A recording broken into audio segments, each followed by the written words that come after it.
মানুষ বড় অভিমানী প্রাণী।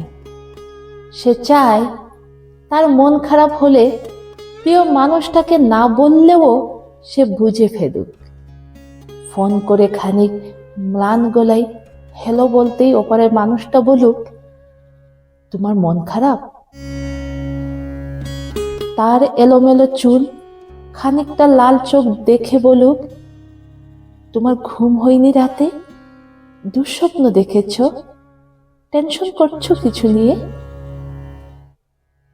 সে চায় মানুষটা বুঝুক, কখন শক্ত করে বুকের সাথে চেপে ধরতে হয়, চোখের সামনে আলতো করে হাত ছুঁয়ে বন্ধ করে দিতে হয় চোখের পাতা। সে চায় মানুষটা বুঝুক, কখন হাতের মুঠোয় হাত রাখতে হয়, ফিসফিসিয়ে বলতে হয়, আমি তো আছি, তবে মন খারাপ কেন?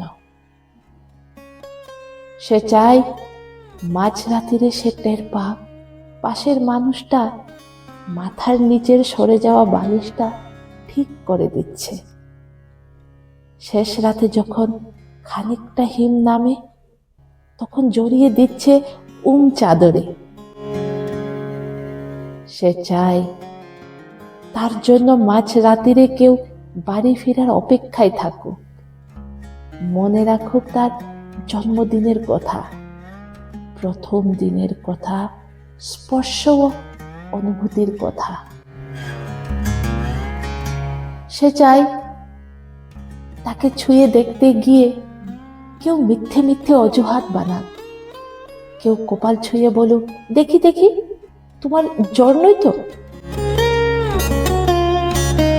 অভিমানে দূরে সরে যেতে চাইতে কেউ বলুক, খানিক ভুল করেছি বলেই দূরে সরে যেতে হবে? তবে এই যে এত ভালোবাসি, তাতে আরো কাছে আসা যায় না? আরো আরো কাছে, অনেক অনেক কাছে। মানুষ বড় অভিমানী প্রাণী।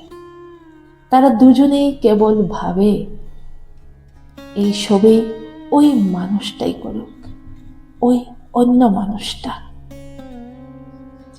কিন্তু শেষমেশ করা হয় না কারোরে।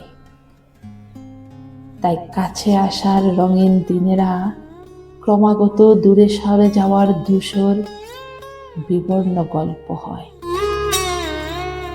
মানুষ বড্ড অভিমানী প্রাণী। অভিমানে সে ক্রমশই দূরে চলে যায়, আর বুকে পুষে রাখে এক সমুদ্র আক্ষেপ। মানুষ বড় অভিমানী প্রাণী।